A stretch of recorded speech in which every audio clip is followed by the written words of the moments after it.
Hi, everyone. Welcome to Tiny Table Talk. We're here today with Sandy G. This is my amiga, y'all. Hello.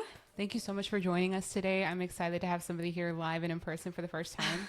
You have no Thank you idea. I know how much this means to you. This tiny table talk means to you. So thank you for sharing your space with me and letting me take up a little, space in one of your corners. Yes, no, I appreciate it. I'm so excited. I know you have a busy life, and I thank you for taking the time to come out and just sit with us and talk to us and give us the update on your life and the music and all that stuff. It's gonna be a good one. It's gonna be a good one for sure. Yes, yes. So for those of you that do not know, or for those of us who don't know you, tell us who Sandy G is. Just a girl from Houston that likes to sing. And wait, my phone. Sorry. I'm just a girl from Houston that likes to sing. I think I started in 2012 or so. My band is called Sandy G y Los Gavilanes. I'm a mom. I'm a wife. I'm a friend, a sister, and a tia. And yeah, just a normal girl. Started in 2012, 2013, not by choice. Mm-hmm. A lot of people think that I wanted to do it, and I just have to be honest. I didn't want to.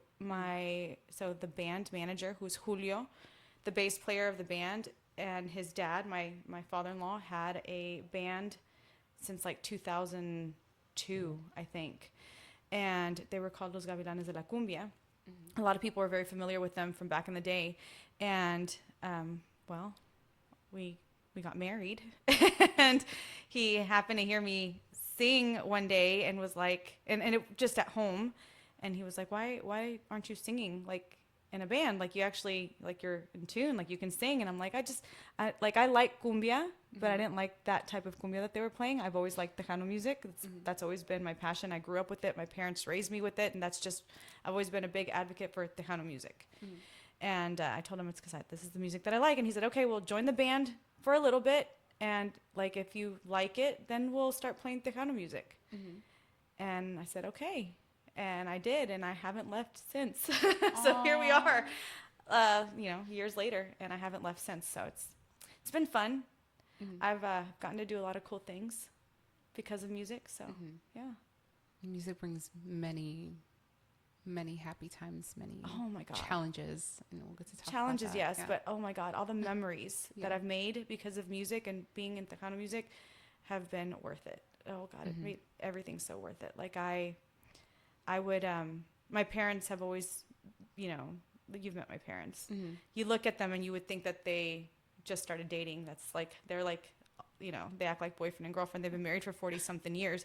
So ever since I was little, I remember I would see my mom get all dressed up and then put on her red lipstick and her big curly hair, and they would go out to the dance. And once I got a little bit older and, I got smarter, I was like, man, they're going to see all these bands that I love and that I loved watching as a kid, or that I loved listening to as a kid. And I bet you I can sneak in. Mm-hmm. I know that they're there. So I would lie. This is a funny story. A lot of people remember this. Bee's Island Club, shout out to Mama B. I'm sure she'll see this later. That was one of the places that I used to be able to sneak into. Mm-hmm. And his name was Chris Anzaldúa. Mr. Chris Anzaldúa was a bouncer.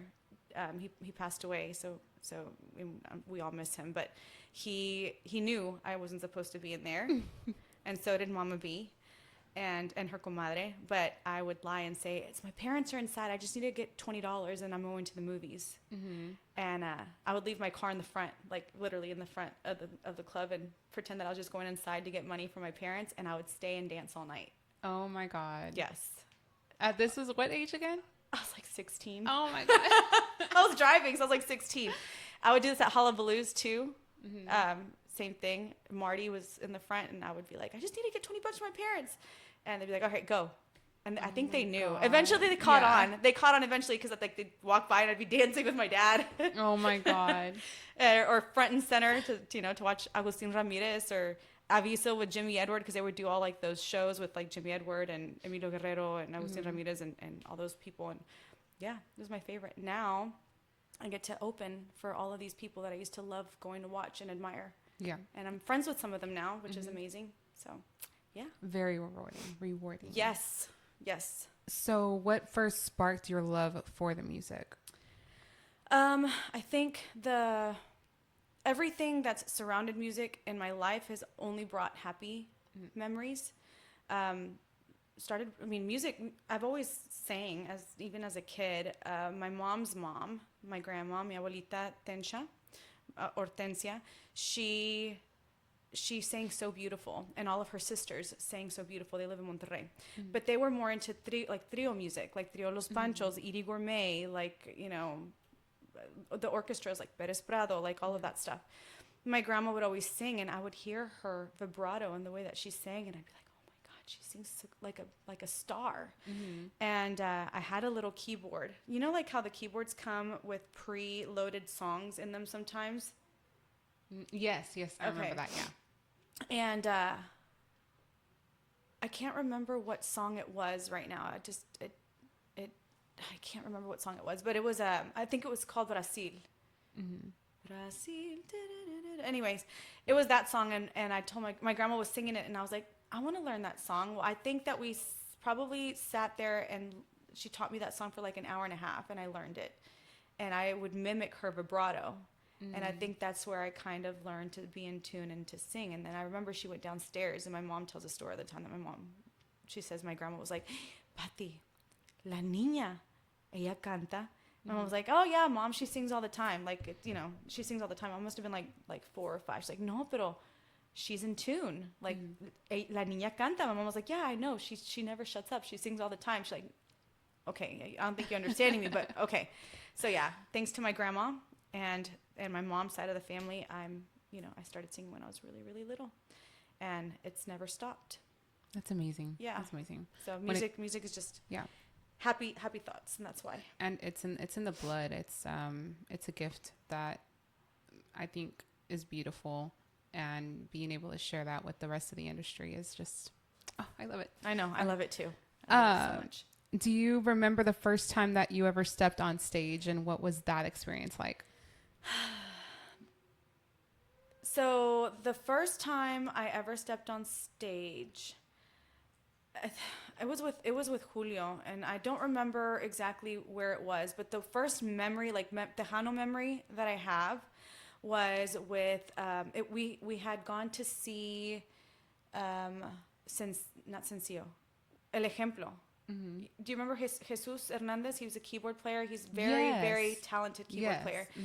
That's when so back then he had Mark Tijerina on accordion.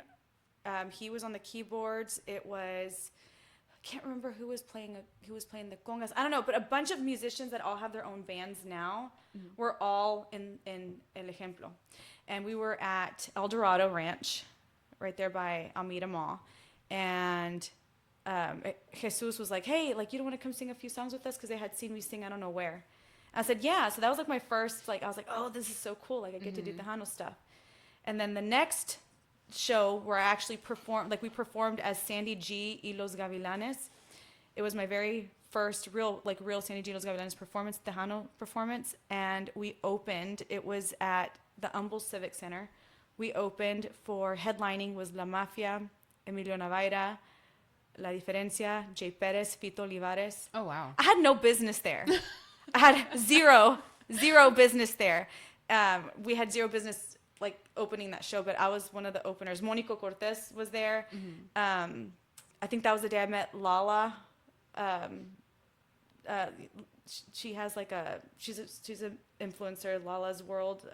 Okay. Yeah. I met her that day. I met a lot of people that day, and that was my first real show. So opening for all these headliners, which was crazy. So that was my first real memory was with Ejemplo, and then at the Humble Civic Center, and it was this huge event. Mikey Mike was there, Eric O was there. I can't remember who else, but all these people that I'm really close to now were all there. It's kind of cool to, I guess, now reflect on how much our friendships have evolved. Yeah, we're all really, especially when really tight. tight. At the beginning. Yeah. Were you nervous? I don't remember being nervous. It was just natural. I mean, I think I only sang 3 songs, and then the band did the rest because we hadn't really done practice with me. So it was just I think I was just kind of, it was tunnel vision, right? Just don't mess up. Yeah, It yeah. can happen. Every once in a while, I get memories on my Facebook of that. So, Aw. hi, Jose. Hi, Yarlet. Hi, Gordo. Hi. Thank you for joining. And if anybody has any questions for Sandy, please drop them in the comments. We will ask them. We will get them answered. Yeah, and share this live, por favor. And yeah, I wanna see who's in here. I can't tell who's in here Yeah, I can't. That's because the I only thing wasn't about- watching. I was looking at you and looking this way. But Yeah, anyways. that's the only thing about this thing. I can't see who's coming in. So That's you okay. guys say hi in the comments. Just say Maybe hi give in a the shout comments, out. please. So I know that you're watching. I had a bunch of friends messaging me earlier saying like, "Hey, well, where can we watch you?" I'm like, "It's on her page, and I'll share the link as soon as we go live." So yeah. Awesome. Yes. So, okay, so doing your first performances, it was a trial run, like you said, to see if you like it. When did you realize that the music was more than just a hobby for you? This is gonna sound so cliche, right? Because now I'm like, I'm not against it, but I'm just like, don't do that. Fanfare, my first fanfare. Okay. It was so cool to see like the crowd, like the big crowds and the fans, like hardcore fans of just Tejano music in general, and getting to like see other bands and like moving, like everything moves so fast, right? Like you have to like get in there, hurry up, set up, get out. Like it, I don't know, it was the rush of that was really cool and really fun. And I said, I love doing this. I want to do this forever, right? What year was that? Probably 2013. Okay. Yeah. Oh, it was a big time back then. That was pre-COVID. I wonder Yeah. how it is now. Did you guys get to go recently? We haven't been in a long time. Okay. We haven't been in a long time because, thankfully, we've been able to consistently gig, get some great shows. Thanks to all of the amazing clubs here. I mean, and the promoters, Mikey Mike Promotions has been one of our biggest supporters. He's one of my bestest friends, my closest and dearest, bestest friends in the whole world. And he's been such a big supporter to us forever. El Social and Winters and El Dorado when it was around, and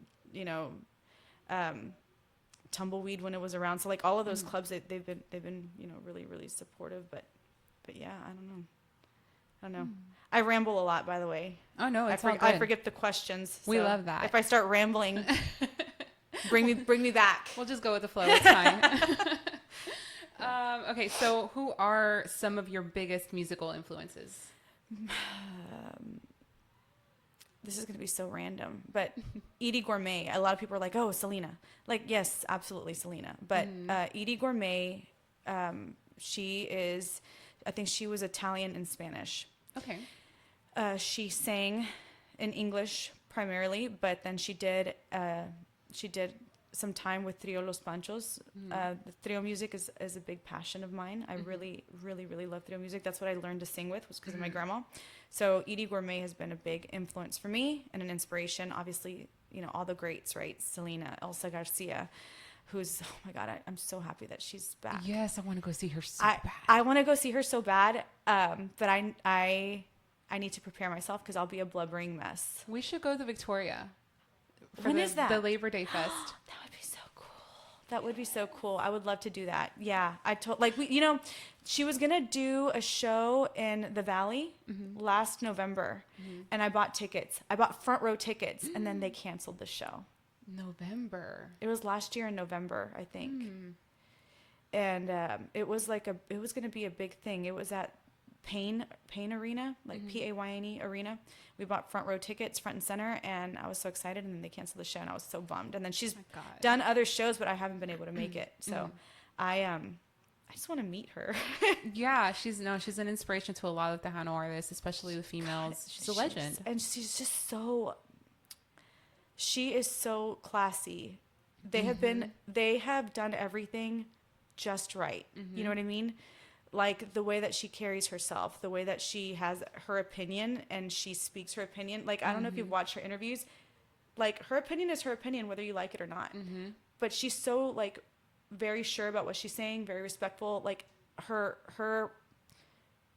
camp is really doing everything so perfectly and classy. And I just, oh my God, I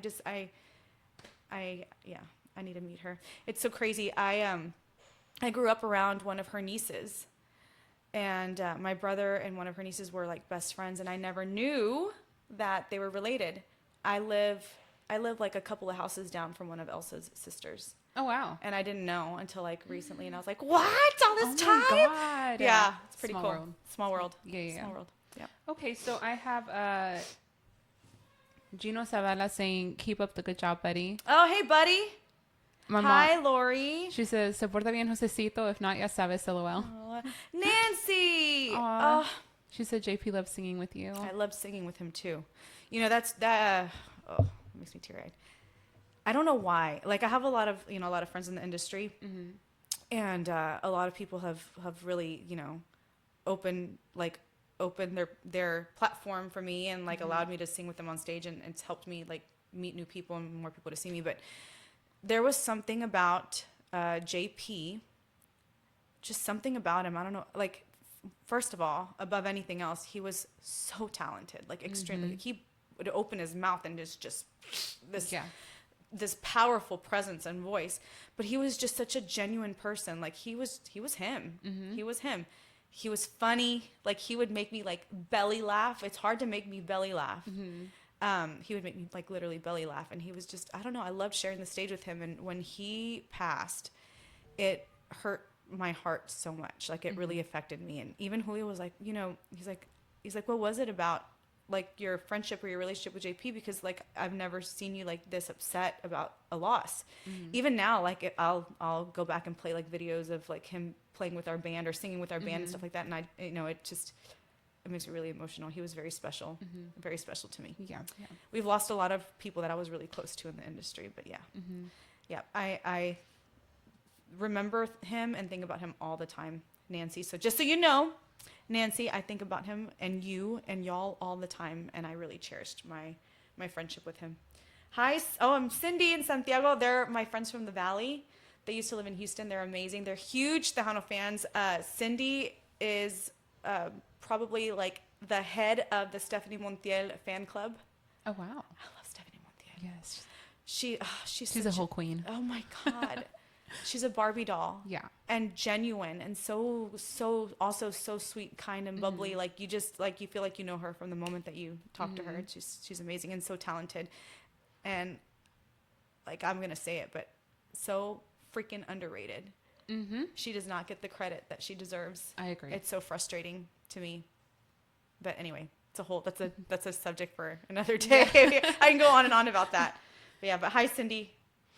Okay, so what do you think that people outside of the Tejano music industry, the Tejano music culture, just outside of the genre in general, don't understand about Tejano music and the culture?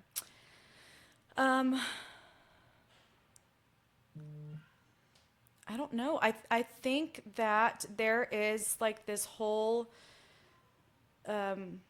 mentality of Tejanos don't evolve. They always want everything to stay the same. They don't want to listen to new music. They don't want to like let new talent in. And I don't think that's the case. The thing is, and this is obviously just my opinion and the way that I see it, and maybe I'm being biased, but I feel like Tejano music in its prime was done the right way. It fused a bunch of different genres together. Like, it was influenced by a bunch of different genres, but it was done in a way that it became like its own sound, right? And it's a very signature sound. And yeah, we do have to evolve, but like, we also have to give like, it has to be quality. We have to give quality. Right. And there's a lot of stuff that's coming out right now that it's just not quality. So people get upset and they're like, oh yeah, the Tejanos are so picky and they don't let new talent in, and the DJs don't want to play any of the new music. Well, it's because some of the new music sucks. And they have there's a standard. Yeah. And you just start playing everybody's music and like, just letting everybody do it. And then that, little by little, that standard starts kind of going down. And then eventually there will be no true Tejano. Like, nobody that's like, it takes an investment. A lot of people say, how come you don't record more? Well, because I like doing it the right way. I want it to sound right. I want the songs to be good. I want the music to sound good. I want it to be quality. I don't want to just put out, whatever, and then expect people to be okay with, like, no, there are standards. And unfortunately right now, a lot of the stuff that people are putting out, it doesn't meet those standards.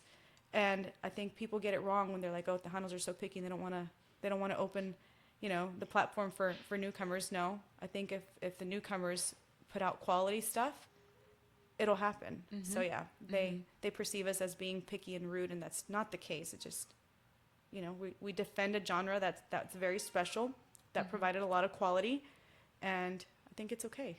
Yeah, it is. I feel like, as recording artists, also it turns into a time crunch a lot with the studios, and people try to spend less money, right? So then everyone's in a rush, and the music is just not sounding the way it's supposed to. I feel like recording is an investment. It's an investment in you. Yep.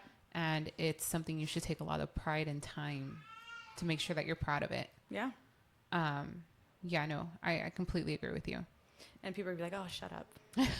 But that's my opinion. It's okay. I mean, you don't have to agree with me. That's fine. But yeah, a lot of the stuff that's coming out, it doesn't have that signature feel.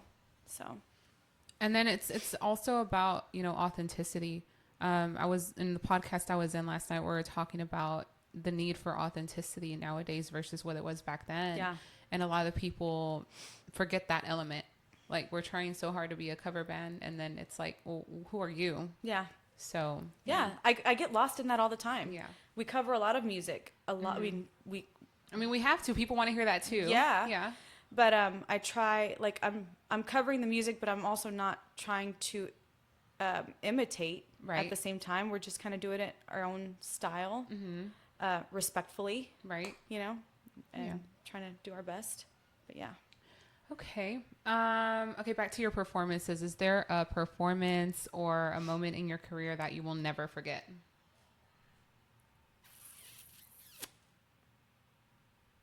God, there's so many. I literally have the brain of an elephant, the memory of an elephant. Like, I remember like the weirdest details, but I remember, I don't know that there's been one like very special one. I guess the first time that I got called up to sing with Roberto Pulido. Okay. Probably the most impactful and most special memory. 'Cause I adore him. I owe him too, because he's always been very supportive, very encouraging. Okay, you know what? I do have a favorite memory. I haven't told this story. I don't think I've ever told this story. So we happened to have played at somewhere in downtown, and it was with Ram Herrera, Aviso. They were doing like these events downtown. But Roberto Pulido was playing at Tumbleweeds out there in Cyprus. Shout out to Rob and Melly. I miss you guys so much. Open back up, please. We miss your club. But they had Roberto Pulido, and I told Julio, I was like, I really, really, really want to go. Like, can we go? As soon as I'm done, can we go see Roberto Pulido? He was like, yeah, that's fine. Let's go. So we go, and I see J.R. Ramos, accordion player, J.R. Ramos from Grupo Maldad, and Harvey, who used to be the bajo sexto for Roberto Pulido, and they're my friends, right? So we get there, and like we sit on this little couch next to the stage, and they're like, hi. I'm like, hey. And they're like, hi. I'm like, hey. They're like, no, like, come here. I was like, oh. But they're like on stage, so I'm like, I go and I say hi, and they're like, hey. I'm like, what's up? He's like, hey, you want to sing? And I'm like, hell yeah. They're like, you want to sing a song? I'm like, yeah. Like, you want to sing too? I said, sure. Like, you want to sing a whole set? I was like, what? What do you mean? They're like, man, Roberto Pulido's losing his voice. He just did the first set, but he's having a hard time because he's been kind of sick, so he's losing his voice. And like, you want to do the second set? And I was like, what do you mean? These people are here to see Roberto Pulido. They're going to be pissed. And I said, I mean, absolutely. It just so happens, and Roberto Pulido's laughed about it before, we sing in the same key. Okay. Yeah. He sings in all of his songs are pretty much the same key that I sing. I don't know what key it is. If Julio's watching, maybe he can put it in here. But I said yes. It would be an honor, right? And so they take me to the back room where Roberto Pulido is, and he's like, Hita, I'm losing my voice. Like, si me haces el favor. I said, absolutely. Absolutely. I said, I know all of your songs, 100%, let's do it. I said, but can you please make sure that you tell the crowd like, que me den el permiso, because otherwise they're going to be like, who is she? He's like, no, I'll take care of it. So sure enough, he gets on stage. He says, you know, Raza, discúlpenme, I'm losing my voice. He's like, I love y'all. Thank y'all. Like, I want to introduce Sandy G. She's going to help me out for the next few songs. So he did 2 songs, and then he let me finish the set.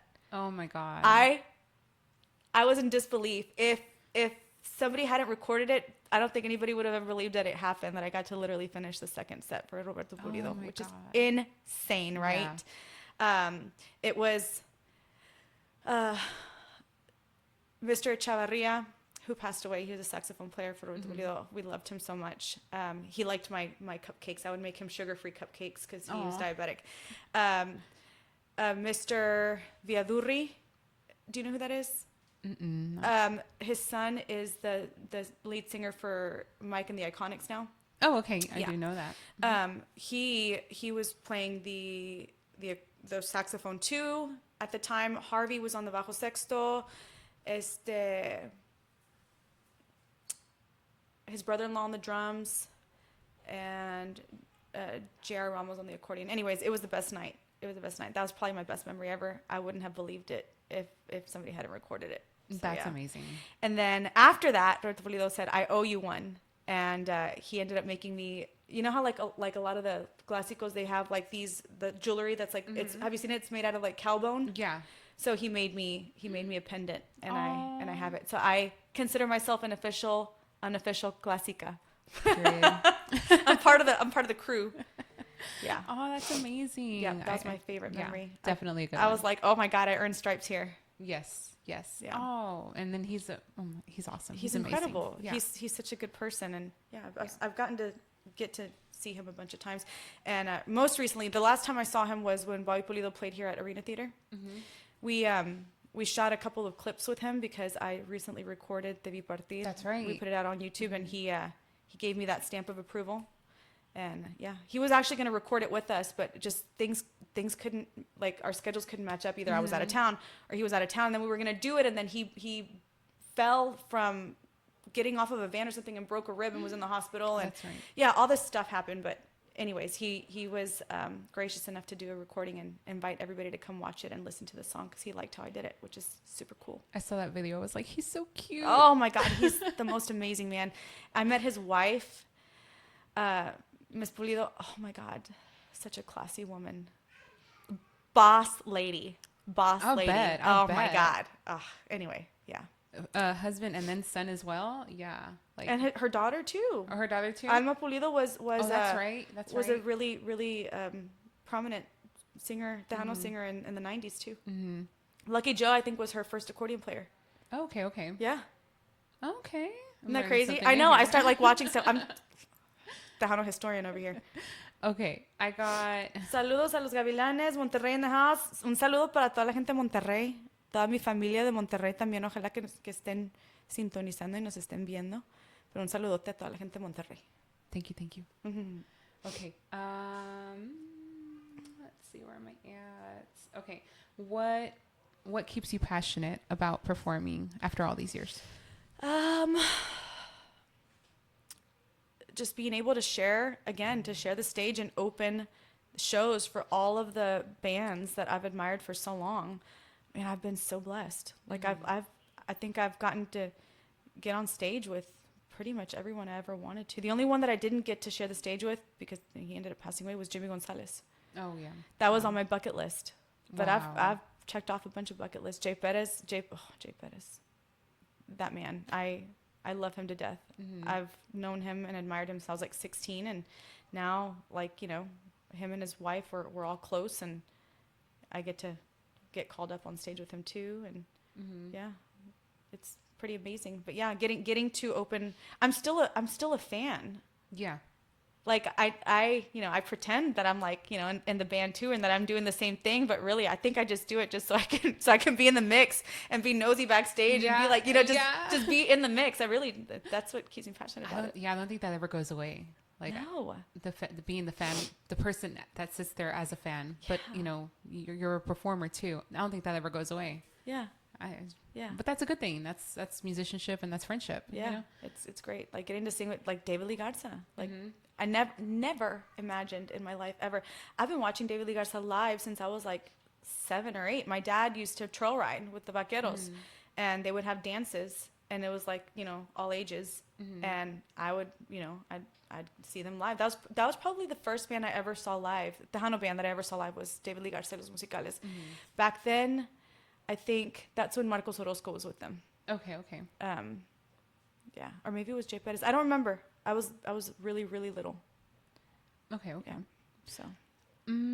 Okay. So real talk. What is something you wish that someone had told you when you first started?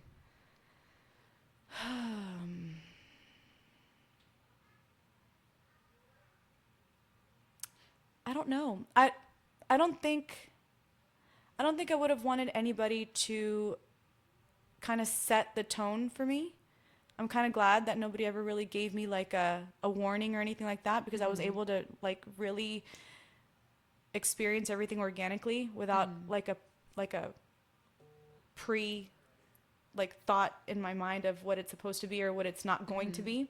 I've been able to kind of create my own story and my own memories, my own path. So no, I don't think I would have wanted anybody to tell me like be careful with this or don't do this. I'm glad that I didn't have anybody do that for me, because I was able, again, kind of just to create my own way and my own version and memory of what it's like. That's a good answer. Yeah. That's a really good answer. Okay. What is the biggest misconception that you think people have about being a musician? That music makes you a lot of money. It doesn't. Yeah. It doesn't at this point. For not for everyone. Obviously, the greats are the greats, and they make a living off of it, and amazing. But I think anybody that started this maybe post maybe like year 2000, they're not making a full living off of it. So yeah, no, it doesn't make you a bunch of money. I feel like a lot of the time you pay more out of pocket than you make. Oh, yeah. Julio complains about it all the time. He's like, I'm in the hole before we even go to the gig, because you went and bought a whole outfit and all this stuff. And it's just our outfits, because after our outfits, it's over. Then they got to get theirs, and it's like, oh, that's a lot. Yes. Yeah. So no. Yeah. That's definitely a misconception, is that this makes a bunch of money. It's a passion, though. It's a passion.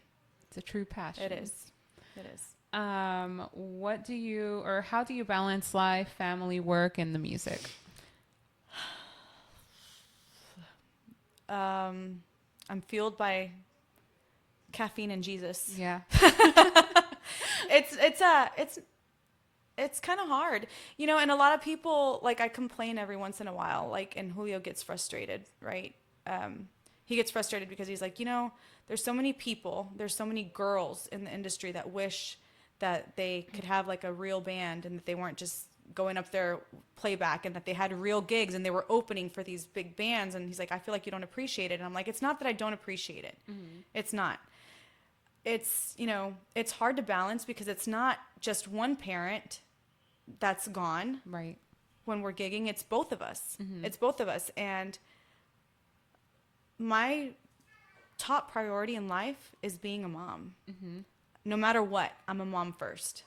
No matter what, I'm a mom first, and that comes first all the time. So whenever we do gig, and sometimes it's like, 2 times in a weekend, like the mom guilt hits you hard, because I'm like, it's both of us that are gone, and not just that, like, my mom helps a ton during the week, and my mother-in-law helps a lot during the weekend. So I feel like it's not fair to them either. It's not fair to my son, because obviously he wants to hang out with us, and we work all week.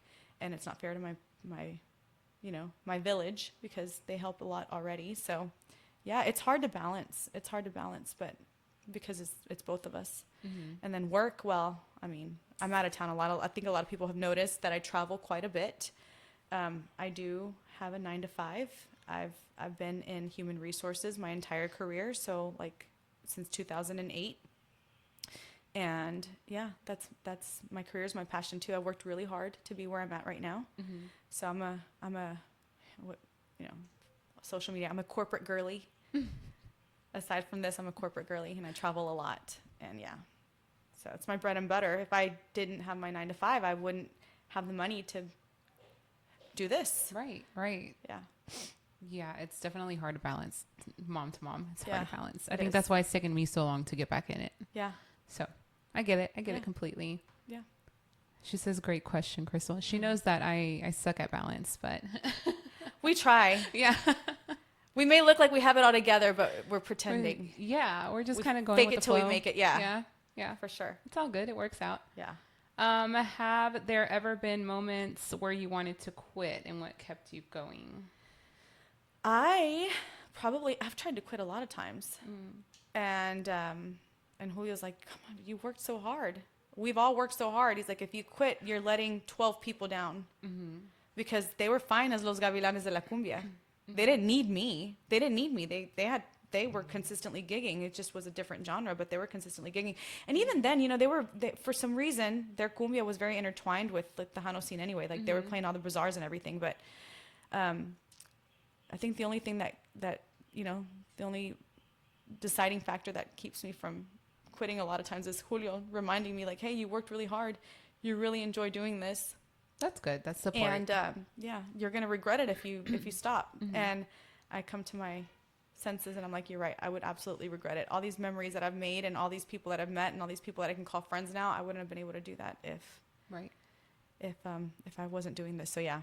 Right. I think at this point, I don't think I've matured a lot and I found a good balance. So I don't think there will ever be a point where I'm like, oh, okay, I want to quit again. I don't think that'll ever happen again. Would you ever create an event for young women to showcase their talent? I feel like the closest has been the David Olivares, the Idol, the American Idol type thing that he did. Yeah. I think there's a lot of people that are doing that. I don't know that I don't have a big platform or, the connections to, I mean, if I can help in any way, absolutely. But I'll be completely honest. A lot of people ask me this question. As far as girls, nobody's ever done anything for me. Right. I've worked really hard. I've worked really hard to build my reputation and to make the right connections, to market the right way. There was a point in time where there was like this whole movement of like, girl power and girls backing up girls. And it seemed like every girl in the industry was involved in that except for me. I don't know why. I've always stayed in my lane. I've always been cool with everybody. And I don't know. I can honestly say, and I mean, y'all can tell me I'm wrong if I'm wrong or if I'm forgetting somebody. But as far as women, not one woman has ever done anything to like extend that olive branch or open a platform or help me in any way when it was like when I first started off or even now. No one ever has. I worked really hard to get the gigs and have the friendships and relationships and stuff that I have now and the contacts that I have now. So I don't know that I could help anybody. I don't know how I would do that. I could give you advice on what to do. I don't know that I could personally do anything that would help. I think that's that shadow part of the industry here, because as women, it's a lot harder for us to get up there compared to the males. For sure. And then even then, I mean, I won't name anybody, but I have, approached the legends, the top players as far as women go. And it's kind of like, well, just don't give up. And I'm like, oh, okay. Okay. Thanks. Got it. Have you seen that guy on Instagram that he's like, are you tired? Don't be tired. And then he walks away and you're like, okay, that was not help at all. Like, oh, you're sad? Don't be sad. Just like that. I'm like, and you know what? I don't feel like I was entitled to anybody's help in the first place. Right. I've never felt like I was entitled to a gig. I've never felt like I was entitled to anybody's help. I've never felt like like anybody's owed me anything. The only person that I can say, or people that I can say that have really like done their part to kind of help me along, Mikey Mike has been amazing. He's the boogeyman. He's always been really encouraging. Jumping Jess has always been amazing. All the promoters, that have booked us along the way. Winters, people at Winters, they've been really, really great too. You know, there's been a lot of people, but you know, I can honestly say without a doubt and with all the confidence in the world, that Mikey Mike has been one of our biggest supporters. Yeah. He's a big name here in Houston and in general in the industry because he is one of those that supports everyone. He's the only, honestly, in my opinion, he's the only promoter that has truly been consistent. He has never stopped. He's always kept it going, no matter what. He's not biased. He's very straightforward. You know, you never hear like any negativity surrounding like his business or anything that he does or anything that involves him. I feel like there's a lot of promoters out there that do it whenever they feel like it, and no offense, I think that's just sometimes it's disruptive to the industry. We get like a good flow, and we get like a steady you know flow of consistent events and consistent venues all the time, and then we get promoters that get an itch to be a promoter, and they disrupt the industry and kind of you know mess things up. A lot of times there's just a oversaturation of certain shows or certain bands, and I don't know that that's good, because people are like, oh, I just saw them last week, or I saw them yesterday. You know, there's a lot of people stepping on each other's toes. That's a whole different you know rabbit hole that we can go down that probably don't have time for today. But yeah, anyway. No, I know what you're talking about. I do. Yeah. Okay. All right. Let's see. What is the funniest thing that's ever happened to you during a performance? Oof. I don't know. What is the funniest thing that's ever happened to me during the performance? I have no idea. Sometimes I forget what song we're going to play. Like, you know, whenever we do like a potpourri of something, I forget the order of stuff. And Jose is very consistent in the way that he plays the accordion. So I'm like, what is it? And Julio's like, I'm like, oh, okay. Yeah. So they have to they have to remind me what song. That's probably like funny. Or a lot of times I get too excited, right? And like sometimes like the guys will do songs without, like I kind of step to the side and I start calling out songs that they don't even play because I get the name of the song wrong. I don't know. Okay, so Julio and his dad play Si por esa calle vive, I think it's Los Humildes, right? Oh, yeah. For whatever reason, I always think it's called La Puerta Negra. Oh my. And they don't play it. So like I'll be on the side, La Puerta Negra, and they're like we don't even play that. I do that a lot. So Cindy says, oh wait, where'd it go? I feel you're so underrated as well. You deserve your flowers as well, my beautiful amiga. We see you, we hear you, we love you dearly, and we'll always support you. Thank you so much. Cindy truly is a big advocate for Tejano music, and yeah, she's amazing. I'm trying to put your name and music out there in the 956 and even Arizona. So I'm sure you're going to ask this question, so I'll keep it to myself. But we have stuff coming that we can actually, put out there and that I'm excited to share. So Okay, perfect. Yeah. Okay, what is one song? It could be any song. What is one song that you wish you had written?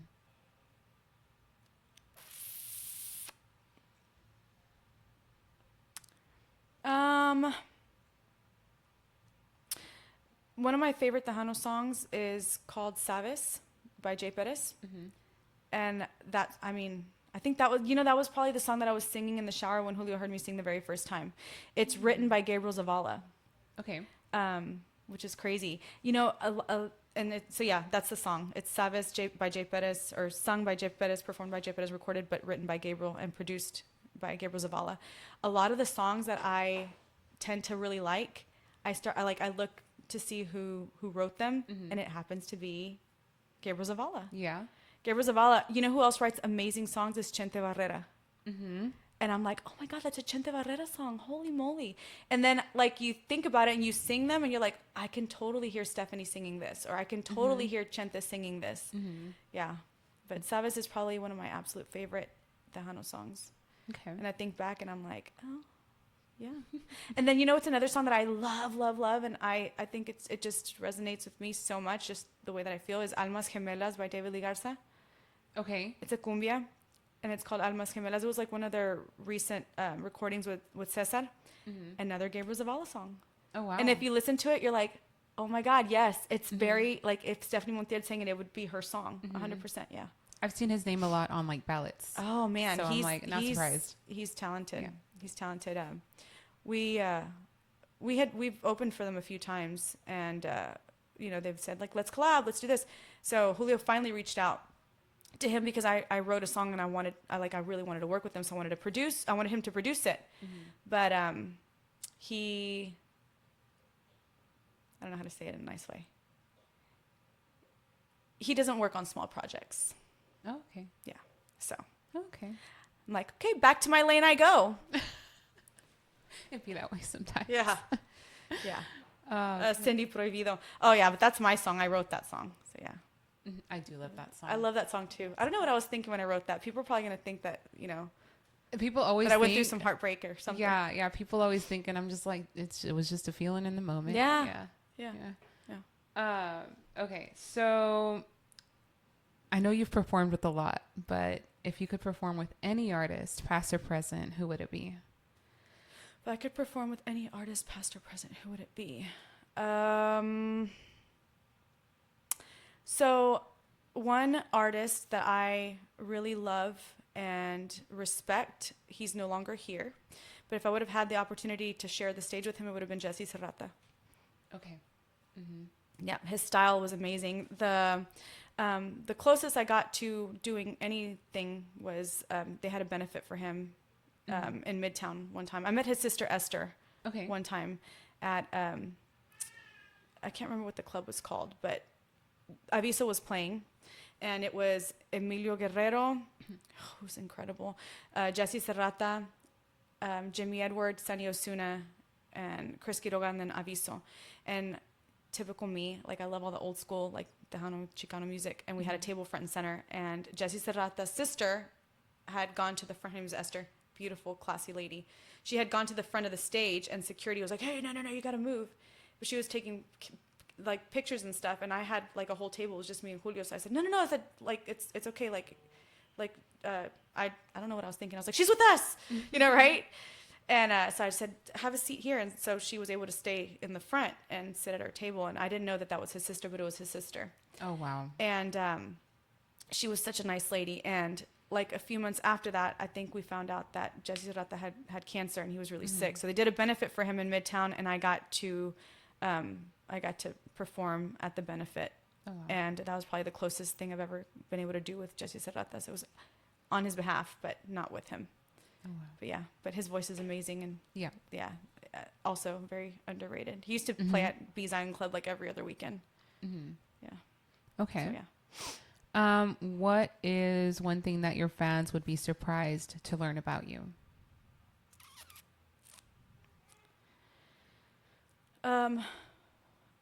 Believe it or not, and people that know me well know this, I'm very much an introvert. I know a lot of people are like, oh, she's so like out there and bubblier and like, but it takes a lot to get me out of the house. Like once I'm out, like I'm fine, but to like get me out of the house, oh my God, it's like, you know, a whole act of Congress to like convince me to like actually get out. I don't know what it is. I like being home. I like being in my little cave with my baby and like in my safe space. Once I'm out, it's all good. But yeah. I feel like we're the same person in that way. And I have to schedule everything. All the outings have to be scheduled, and don't throw me off my flow. Oh no. That's another thing. Like, I'm terrible about scheduling things. Like for whatever reason, like if I schedule stuff, I'm like, when people cancel plans on me, You're excited. Oh my God. It's so bad. I know. That's terrible.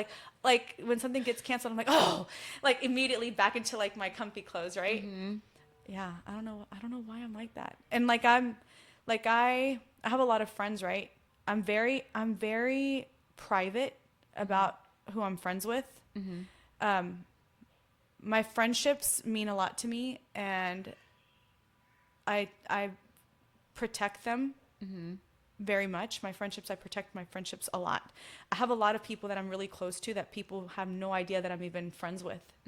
And it's because like people that I consider my friends, I really care about them, and the friendship that we have, it's really important to me, and I protect it a lot. So that's another thing that people don't know. I'm friends with a lot of people, like really friends with a lot of people. So don't talk about people around me because I'll defend them and you won't even know what hit you. Yeah. Yeah, I'm close to a lot of people. They know who they are. They know who they are, the people that I'm close to and that I talk to like, every day or at least once a week. Like you and I have been friends for a really long time. Now but we've been really, really close friends for a really long time. We don't hang out very often, but we have been there for each other and have gotten each other through some cool stuff that, as an adult that we've experienced. And I'm very fortunate to have you as a friend. And now people know that we're friends and close friends. So you were like one of the like maybe 5 people who I would send ultrasound pictures to. Oh. So yes, we're close, guys. Brenda. Okay. So I think everybody knows it. So she's one of my best friends, like a sister to me since we were really young, since like high school. She was one of my bridesmaids, and her and I, we don't get to see each other as often. We live like super close to each other, but I love her so much. I would do anything for her. And that's one thing. My friends know that I suck at being a consistent friend. Like I suck at constantly, like, I'm not that friend that's going to call you every day and be like, what are you doing? What's going on? Like, it's just casual and random. And I might not see you all the time, but the moment you need me, I swear to God, I will be there. I will do anything to be there no matter what. But Brenda is one of my bestest friends. She's like a sister to me, and I love you so much. Thank you for putting up with my sucky friendship, because I know that I can be a little inconsistent and random sometimes, but when we do get together, it's the best. It's the intention behind it, Like, I mean, that comes like with one of our girl dates has been one of my favorite girl outings. Our books. That was fun. That was fun. I have to do that again, and we have to do Mamma Mia night. We do have to do Mamma Mia night. Yes. Okay. So the lightning round, I'm going to ask, and then you're just going to like answer. Okay. Like, throw out the first thing that comes to your head. Okay. Who's your favorite Tejano artist? Oh. My favorite Tejano artist. My favorite Tejano. Oh, God, I don't know that I can say. I don't have like I have eras, right? There's like the old school, like the originals. One of my favorite Chicano or Tejano artists is Sunny Osuna. I swear, if I would have been born like way before, if I would have been in my 60s right now, like he would have been my crush. Aww. I know. Okay. Surprise. So back then, Sunny Osuna. Then I guess the 80s, Emilio Guerrero and Charro Band. Okay. I love his voice and the way he sings. The 90s-ish, I mean, all day. Everybody knows this. Jay Perez. Jay Perez is, I love him forever. I love him forever. He's been so amazing. And a lot of people are like, there used to be a whole stigma around Jay Perez, right? That he was this and he was that and he was not nice and whatever. Like, I've defended him to the death since day one. People would always be like, whatever. But I feel like I don't know, he's not the person that people thought he was. And then obviously his beautiful wife came along, and she's the most nice, bubbly, genuine person. And I think that also softened him up too a little bit. So it's different. People see a different side of him now. So yeah, right now, Jay Perez. And then, I mean, moving forward, I don't know. Okay. We'll see who pops up. Where's your favorite venue? My favorite venue.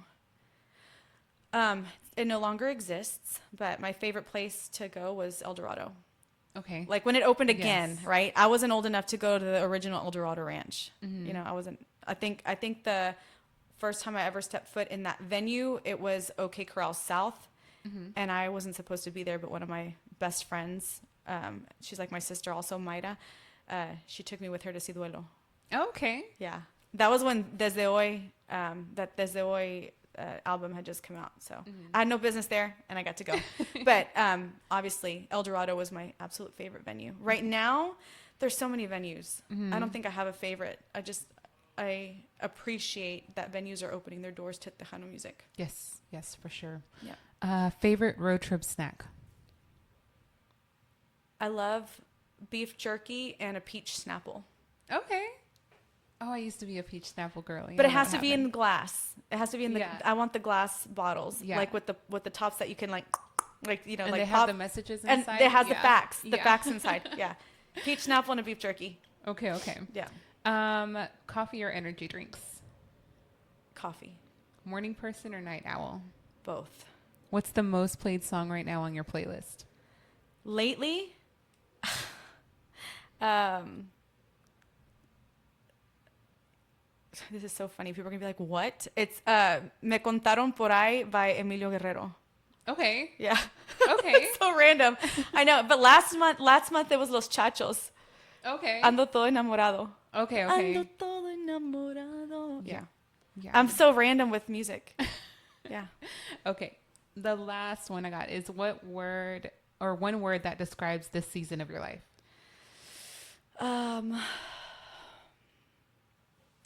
Peaceful. Peace. I have a lot of peace right now. That's good. Yeah. That's good. We all need to be in peace. Yeah. In our zen. I have a lot of peace. Especially in this crazy world. Not a lot of things bother me. That's good. I'm a lot older now.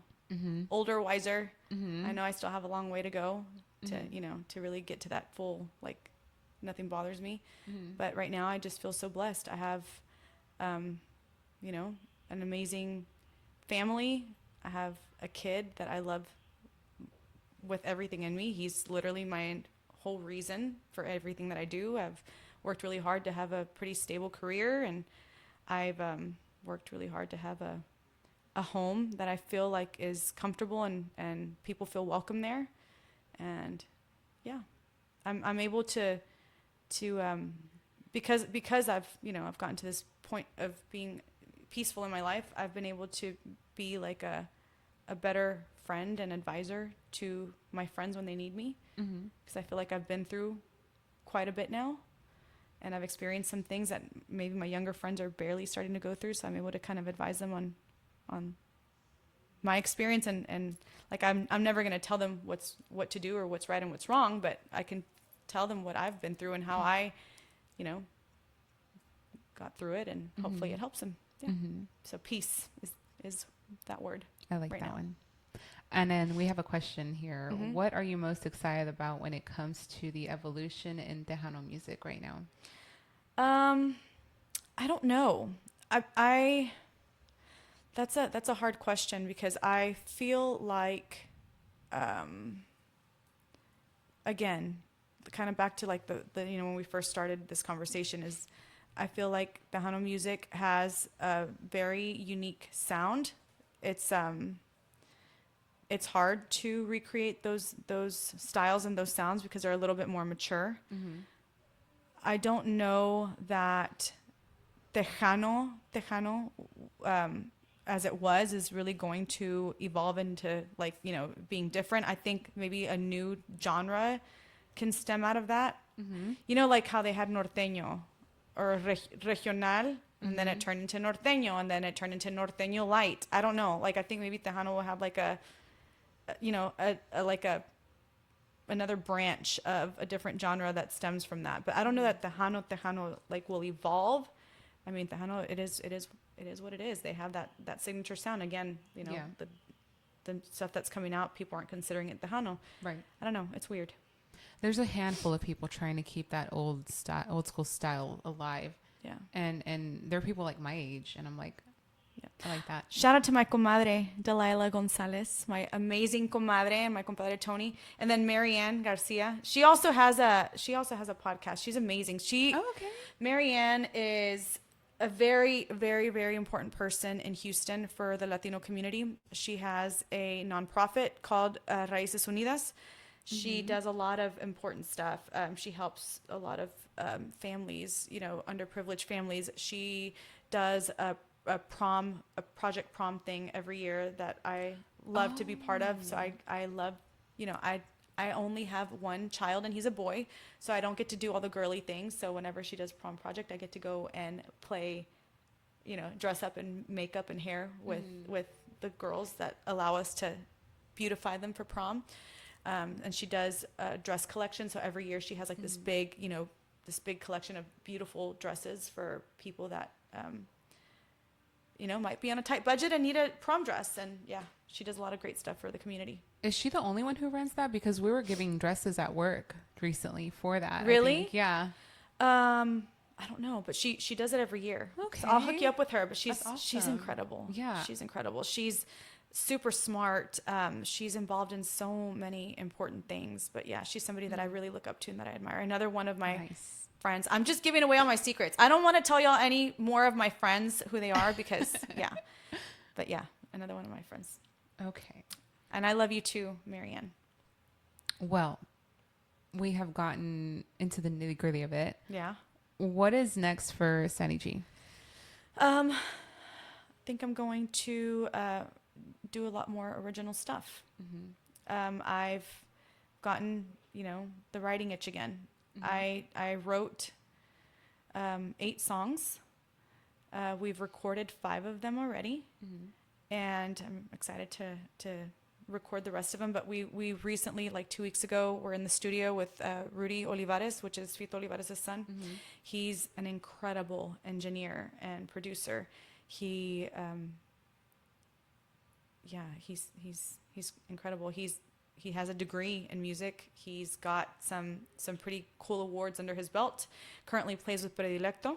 He's a drummer, but he's a trick of all trades. He plays everything, and he's really talented, and he's so pleasant to work with. Like whenever we record with him, I recorded Prohibido, which is another original at his studio, and working with him, it's just so pleasant. He has a way of communicating things that doesn't make you feel like, oh, like I'm doing something wrong. Like, no, like I don't know how to explain it, but the way that he communicates things like, hey, let's try this or let's try that, or he has an ear for certain things like, hey, maybe we need to do this or do that. It's so easy and pleasant to work with him. He's a true professional. That's good. That's good. So we've got 6 songs that we just recorded. All of them are originals, and I'm really excited to release those soon. Shout out to my label. So we've never done this before. We had never had a label before.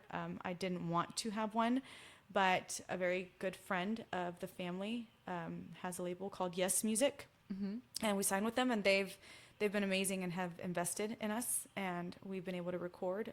We just recorded those videos and recorded those songs a few weeks ago. They're all already on YouTube, and you can look them up on Yes Music. And all these songs that we just recorded, they've backed us. They backed us on these recordings, and we're gonna do videos for those too. And yeah, that's what's next for us. It's original music and releasing them. Yeah. I love that. I love an original artist because it's easy to do covers, but it's not easy to put your heart out there like that. No. Yeah. And all of these songs, I will forewarn you, they're very. I don't know why I write better on Desamor.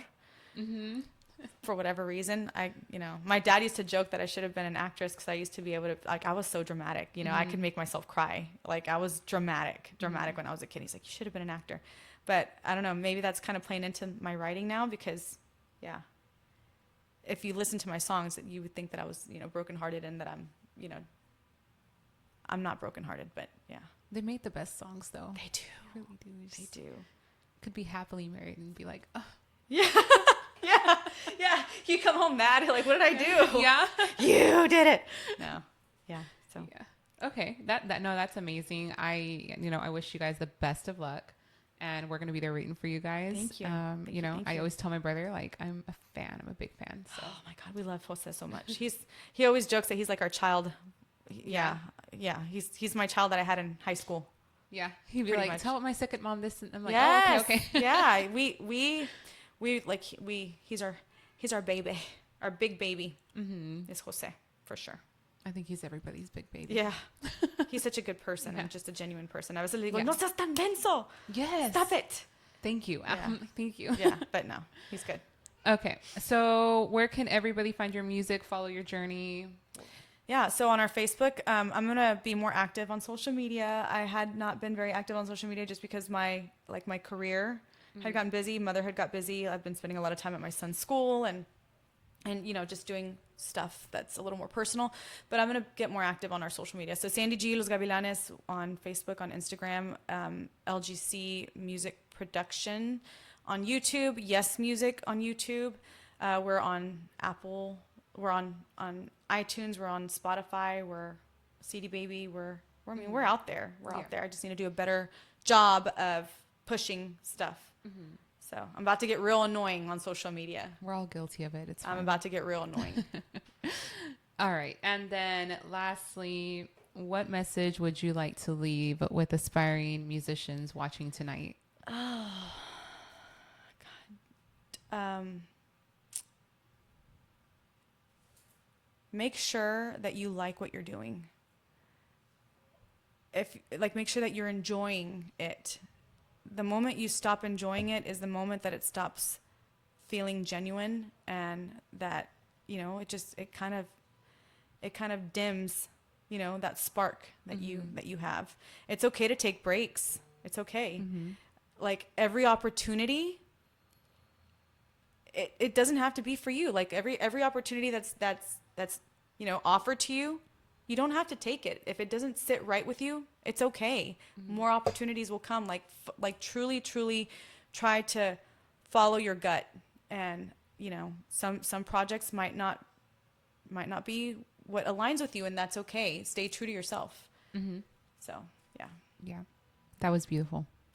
I feel like I needed to hear that too. Yeah, no, there's been a lot of times where like little projects and stuff have come up, or they've kind of opened up, but I'm like, I sometimes it's not me. I'm like, it's not me. And I don't feel like I can truly be my genuine self doing that, because that's not me. So, I'd rather do that than be fake and, do something that I know that like I'm not being genuine about. Yeah. It's about that authenticity. Yeah. So yeah, no, I get it completely. I'd rather do nothing at all and be real than do a bunch of stuff that's not me. Julio says, my message to aspiring artists, pónganse a jalar o no grabar. Whatever. Menso. Hope to see you soon, my beautiful amiga. We're overdue. We love you bunches. You're such a beautiful inspiration. Sandy, my comadre, you're amazing, talented, beautiful, and continue to share. We can't wait to see. I love you, comadre. Thank you so much. Thank you. Yeah, no, I hope that all of my friends, you know who you are, that you know how much I love you, and I value your friendship, and and the time that you share with me. Yeah, I really do care about you, and if there's anything I want you to know is that I love you, and that I keep your friendship and our relationships really, really close. Well, guys, there you have it. This was Sandy G here with Tiny Table Talk. Thank you so much for coming out. Thank you. I was like, I've been trying to reach out to people, and it was like hard to get somebody to give me the chance. Yeah. And so I think that people really enjoyed this. We had a lot of engagement tonight, and I thank you again. You know, it was amazing, and you're doing such a great job. I've always looked up to you. I feel like we started around the same time, but I've always looked up to you. So, girl, you goals. Please, you're like an actual musician. A lot of people are like, yeah, you're a musician. I'm like, I don't feel like I can call myself a musician because I don't truly play an instrument, but you do. You are, a triple threat. You're beautiful, and you sing beautiful, and you actually play an instrument. I need to pick up an instrument. My heart. No. My heart. Stop. Yeah. No. Well, is there anything you want to say? Any shout outs you want to give? Yeah, obviously just shout out to all the people that follow us, all the people that follow Tejano music, that, that stay true to what they really like. And I encourage you to keep supporting local venues, local music. It's really, really important. And thank you to all the promoters that are consistent and, do their part to bring all these bands and let us, get on those stages and share what we love to do. Yep. Oh, and to my parents, obviously, Thank you, Mom and Dad, for all of your support. Frank and Pati Chapa. If it wasn't for them, there's no way that I would be able to get to do what I was doing, or to do what I'm doing. When it has to do with my career, because I travel a lot. My parents are there to back me up. When it comes to music, they're, as much as they love being out and everybody knows and remembers my parents always being front row and dancing every song, they, you know, they kind of take the back seat a lot to stay home with Ben so I can have that peace of mind that he's okay. So thank you to my parents for always being supportive and believing in me. And last but certainly not least, thank you to Julio for for letting me be me. I know that I can be a handful.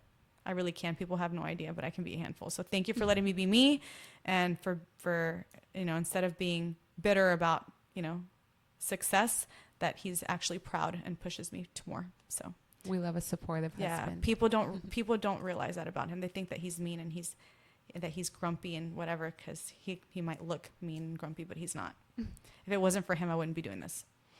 It's his fault.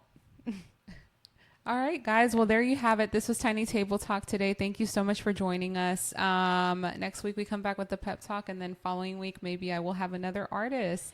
Maybe I can help you get one. Yes. Oh, that would be amazing. I'll yes, help you. I'm excited. I'm excited to keep these going. If you guys like that, don't forget to subscribe. It will be on YouTube probably by the end of this week. So we're gonna keep doing this. We're gonna keep supporting the Tejano, the Conjunto, all the good stuff. Yeah.